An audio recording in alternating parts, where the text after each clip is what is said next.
বৃষ্টির হানায় পরিত্যক্ত হয় প্রথম দিনের খেলা। দ্বিতীয় দিনে রোদ ঝলমলে রাওয়ালপিন্ডির আবহাওয়া।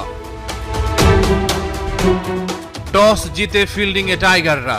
প্রথমবারের মতো পাকিস্তানের বিপক্ষে টেস্ট সিরিজ জেতার প্রত্যাশা। কুঁচকির চোটে একাদশ থেকে ছিটকে গেলেন শরীফুল ইসলাম, তার জায়গায় খেলছেন তাসকিন আহমেদ। বাংলাদেশের শুরুটা হলো দুরন্ত। প্রথম ওভারেই তাসকিন আব্দুল্লাহ শফিককে ফেরালো। 54 বলে শান মাসুদের 50। সাইম আইয়ুবকে নিয়ে প্রতিরোধ গড়েন তিনি।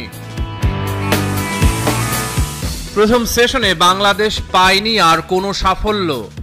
1 উইকেটে 99, লাঞ্চ পর্যন্ত পাকিস্তানের সংগ্রহ। লাঞ্চের পরই মেহেদী হাসান মিরাজের আঘাত, পাকিস্তানের কাপ্তান শান মাসুদ কুপকাত। মিরাজের বলেই সাইম আইয়ুব কাটা। 122 রানে তৃতীয় উইকেট হারায় স্বাগতিকেরা। মিরাজ বোলিংয়ে দুটি ছড়ালেও ফিল্ডিংয়ে করেছেন হতাশ। স্লিপে ছেড়ে দিলেন সাউদ শাকিলের সহজ ক্যাচ। তবে জীবন পাওয়া শাকিলকে টিকে থাকতে দেননি তাসকিন আহমেদ। 151 রানে পড়ল পাকিস্তানের চতুর্থ উইকেট। ফিল্ডিং করতে গিয়ে মুশফিকুর রহিম ব্যথা পেয়েছেন ডান কাঁধে। ফিজিও প্রাথমিক চিকিৎসা দেওয়ার পর মাঠের বাইরে নিয়ে যান তাকে। সাকিব আল হাসানের দুর্দান্ত ডেলিভারি, বাবর আজমের ইনিংসের ইতি। আর্ম বলে সাকিবের বাজিমাত, বাবরের ব্যাটকে ফাঁকি দিয়ে বল প্যাডে হেনেছে আঘাত।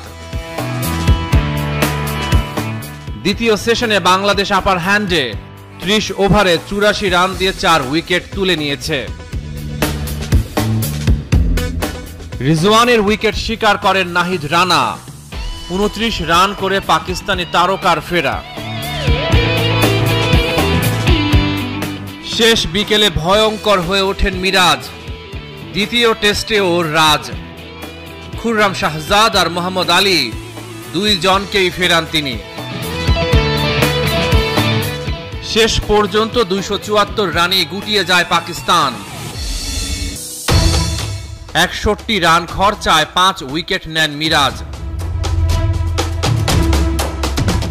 মাত্র 2 ওভার ব্যাটিংয়ের সুযোগ পেয়েছে বাংলাদেশ। অবিচ্ছিন্ন থেকেছেন সাদমান ও জাকির। দ্বিতীয় দিন শেষে 264 রানে পিছিয়ে টাইগাররা। হাতে আছে পুরো 10 উইকেট। রহমান পেয়ার 71।